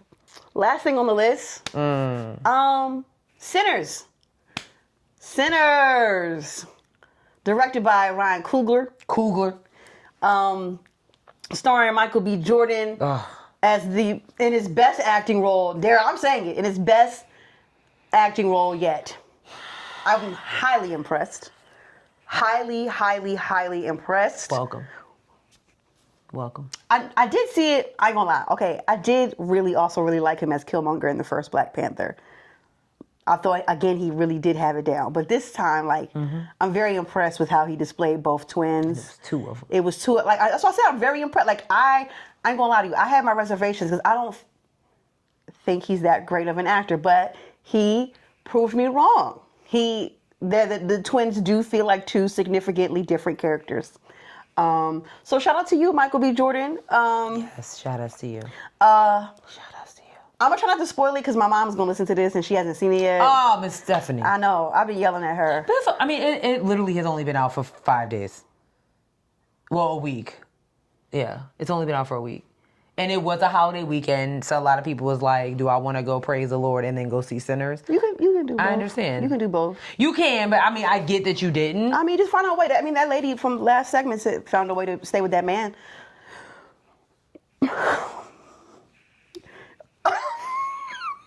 Well, they did this to themselves. But anyway, like, certain shit should have just stayed in the box. But anyway, so, what do you think? Loved it. I had so much fun. I went and saw it in IMAX. Same.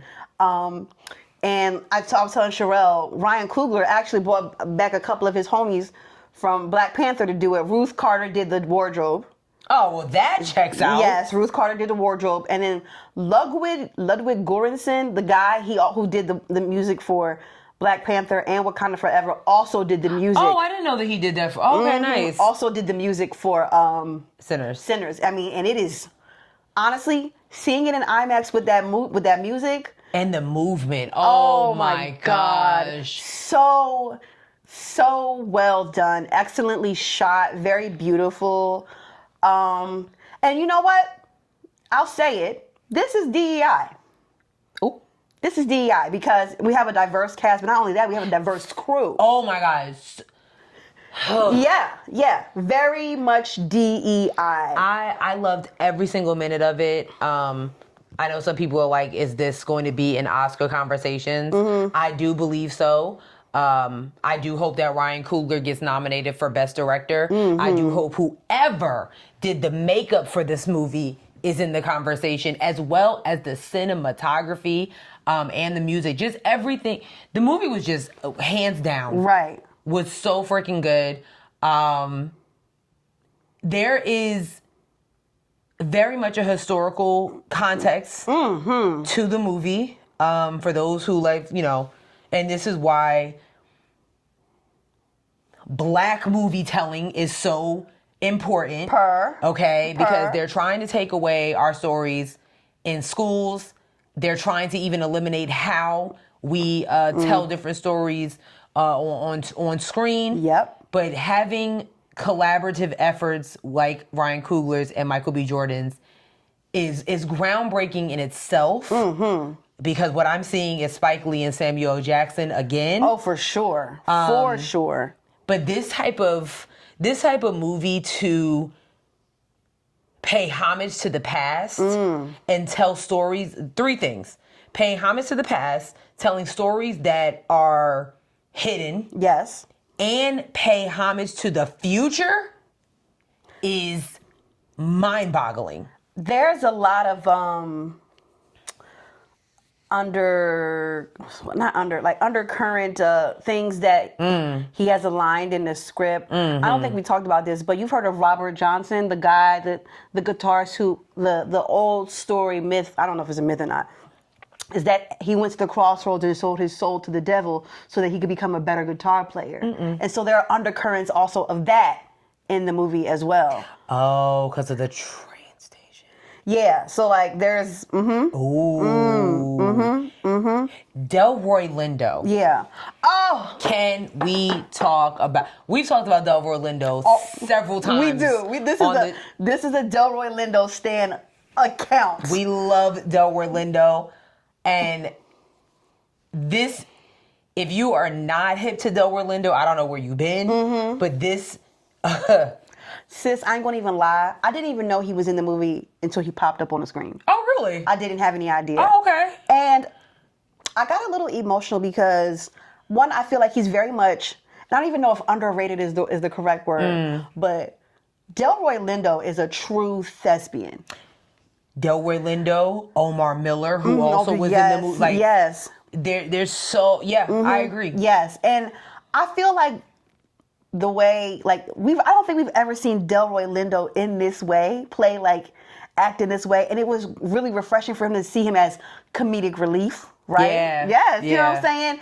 And like also being able to, I think he represents like, having that older generation, try to school the younger. Yes, but also like not trying to make it too serious. And like he represents a lot of people that we have in our families. And so correct. I loved seeing him on screen. The whole cast was really even so the lead vampire. He did. He ate. So I did a little.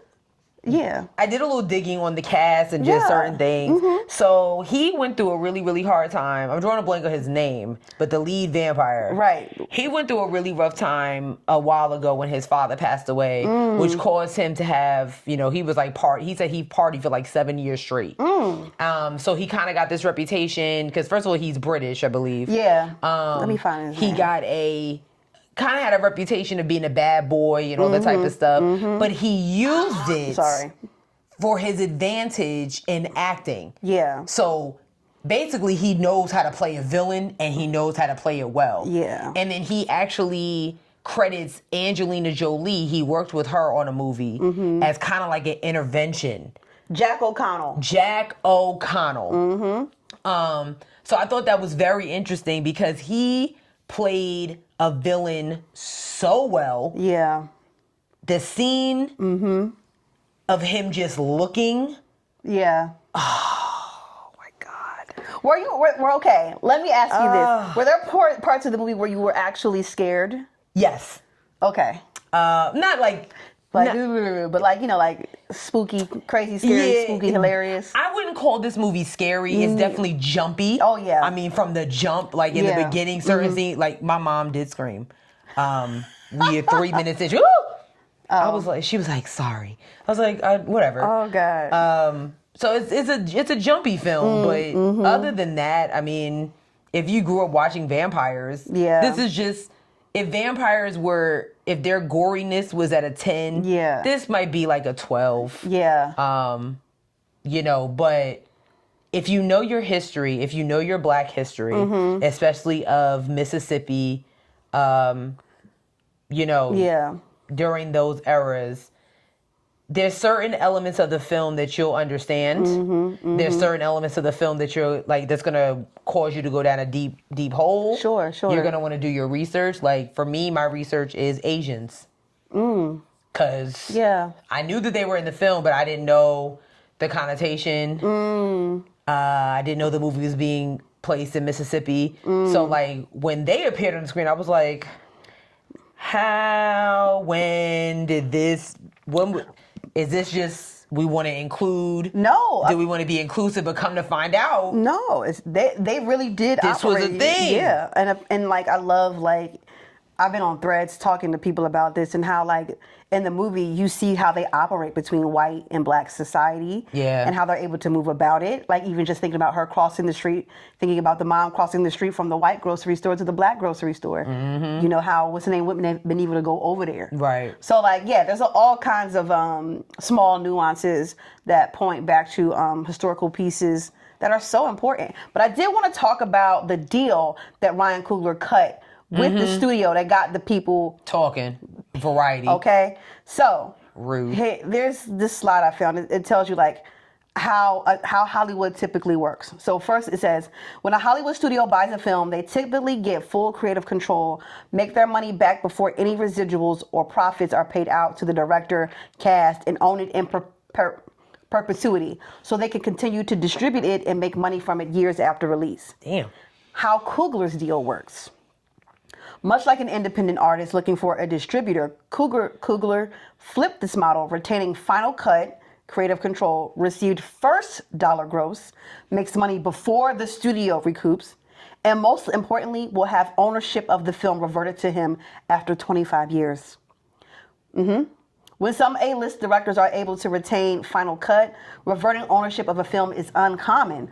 According to Vulture, who broke the news, Quentin Tarantino is the most recent director to do this from his film Once Upon a Time in Hollywood. That nobody saw. Sorry. Yeah. So this is a very big deal for a black director who is also very young in terms of... Yeah, he's only like 30-something. He's like the same age as us. Yeah. He's a young dude. Yes. So he's still very, still kind of fresh and new in the industry. And so for him to make this deal, a lot of people have been upset. Hold on. Why are you upset? Why this could change Hollywood. According to Vulture, some studio executives were freaking out about the deal because it sets a precedent, with one studio exec saying it could be the end of the studio system.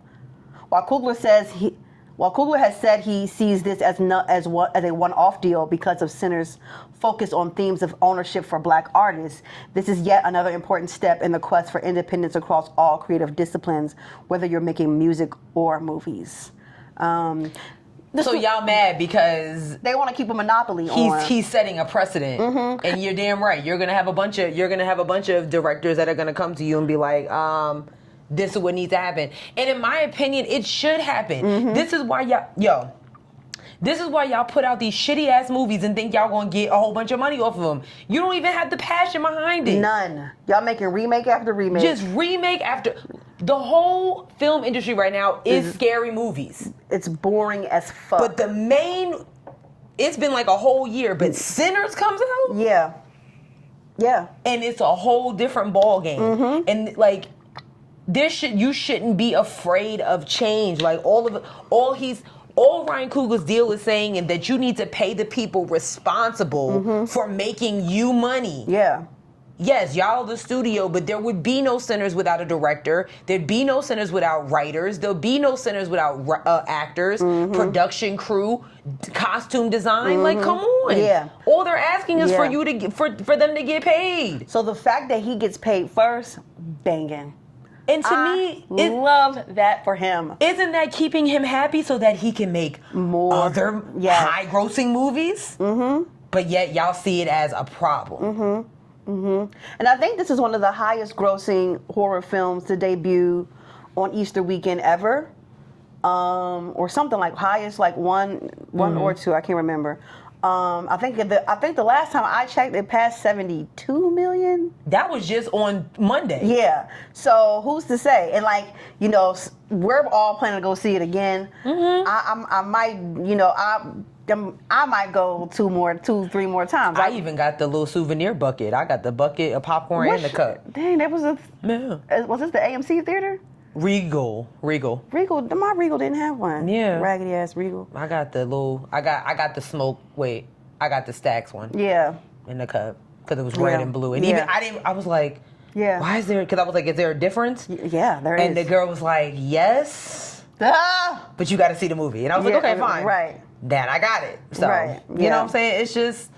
It really was a good movie. If you have not, if you're just not into vampires and stuff, I totally get it. I was telling my best friend because she was kind of like, I don't really do demons. I said, it's not demons, it's vampires. Right. So if you watch Supernatural, will you please, because there have been a couple of Christians online saying that the movie was demonic and how they left the theater and how they had to pray while they was in the theater. So when it comes to that space, the only reason I can see them feeling that way is because of a certain scene with Annie. Where she's doing witchcraft? And technically. Yeah. But this just shows what your history and what you don't know. That's what we were doing back then. In Mississippi in the 1930s, 1920s and stuff, that was a common practice. Yes. That was a common practice during slavery. Yeah. It's not a girl. Don't get me started with. I just was like, with Christian. Your boy Lecrae did a whole thread on Threads, and I'll show it to you. This is why I don't. When it comes to I don't listen to Lecrae. I am very much an old school gospel type of girl. You won't catch me listen. Well, you know what? I do have Sunday service choir on my thing, but that was the first album. Period. That's about as new as it comes with me. You gonna catch me listening to the Mississippi Mass Choir. You know what I'm saying? Like, wow. That's what's on my phone. Yeah, that's what I'm listening to. I'm not listening to the rest of them because I don't know what y'all doing. Like, what are y'all saying? Because he did say he was at some of them Diddy parties. Yeah, he did. But sinners is the bottom line. Shut the fuck up. You know what I'm saying? You was at a Diddy party, but sinners is where you draw the line. Vampires. If you watch Sesame Street, you saw a vampire. Count Dracula is a vampire. If you watch Supernatural, Once Upon a Time, Cinderella, like, don't piss me off. I just get so tired of religious people using that as an excuse. If you don't want to go see the movie, don't go see the movie. Yeah, I mean, I feel like if you felt as passionate anyway, why are you going to go see Sinners on the Easter weekend? But it's a vampire movie. It's a vampire movie. It really doesn't. It has nothing to do with demons. None. It does talk about the intertwining of religion and like. I don't even want to say nothing else. Like, I'm not gonna say nothing else, but like, I will say you need to go see it. But that is just, there was a certain element of Ryan Coogler's genius, the correlation of how music. Gospel, blues, all that resonated in it's pure genius. But I don't want to hear that. Like, if you think it's demons, fine. Just don't go see it. But what you don't need to do is be online and be rating something that you don't even know anything about. Right. If you don't want to see it, don't get online and badger other people. It's just, you don't want to be a part of Delta Sigma Theta no more. We don't give a fuck. Please, okay? We don't care. And please stop. They don't even care. Please. Okay? The Delta Sigma Theta, a.k.a. you denouncing it.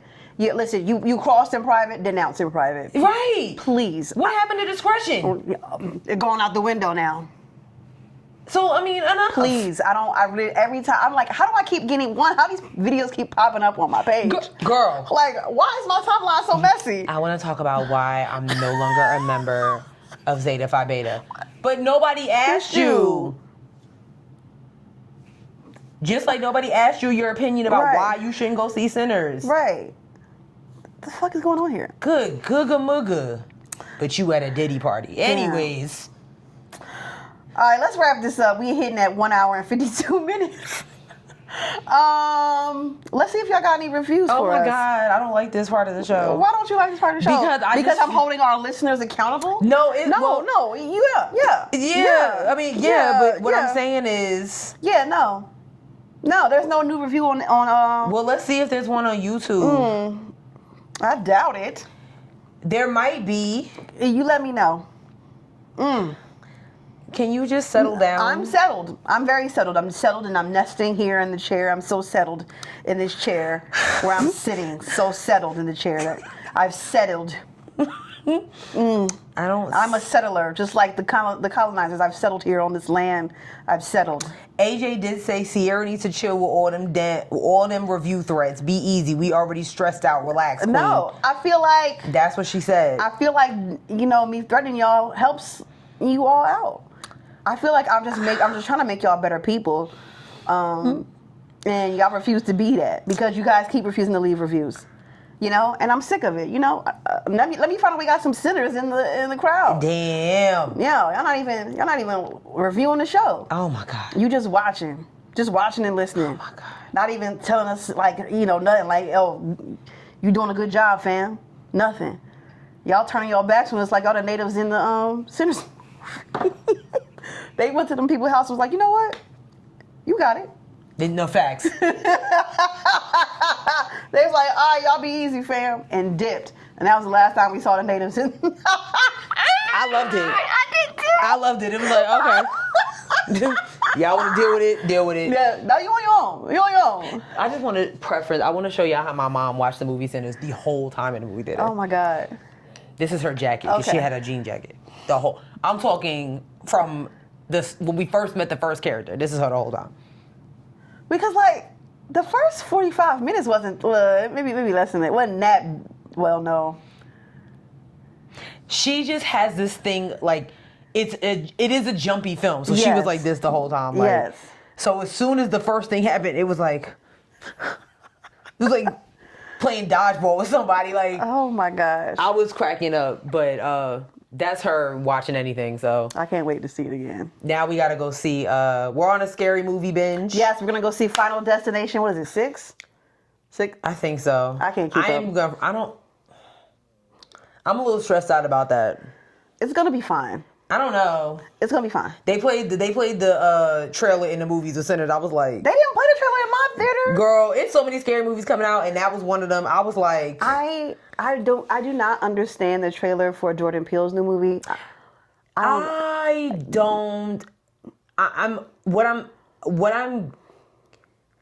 wondering if it's kind of about.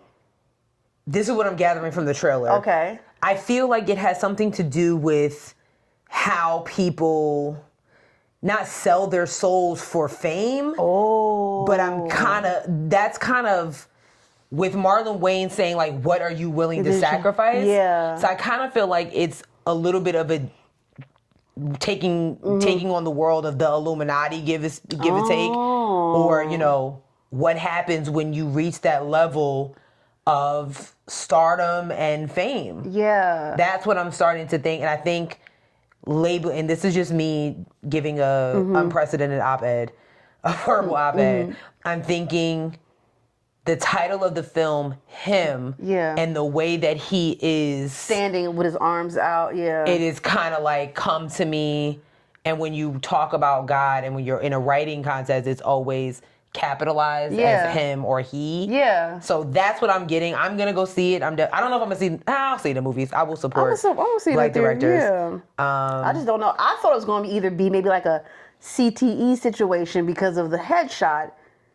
Probably. But that then could be a good. That could be a good one. Of the movie Eyes Wide Shut. Have you ever seen that? No, I was too young. It's a weird ass movie, but and it's Tom Cruise. You know how I feel about him. Yeah. I mean, and fair. Honestly, I don't think you were off. And so there were scenes of that kind of remind me of Eyes Wide Shut as well. So whatever, I'm gonna go see it. Okay, we need to wrap up. We about to hit 2 hours. Listen. We're on a bunch of platforms. We're on we're on Bluesky. My God, Bluesky. We're on Bluesky at Headwrappod. We're on Instagram at Headwraps and Lipsticks. We're on Facebook at Headwraps and Lipsticks the podcast. Go to our website www.headwrapsandlipsticks.com where we have crew necks like the one I'm wearing today. Crew necks and t-shirts that are for sale but not on sale. Remember, we have a Cash App, $Headwrappod. You give us some money, we'll take it. Yeah. Remember, if you had left a review in 5 stars, we would have read it on the air, but you didn't do that. Maybe. Did you? Did you do it? Didn't seem like it, because you didn't. Yeah.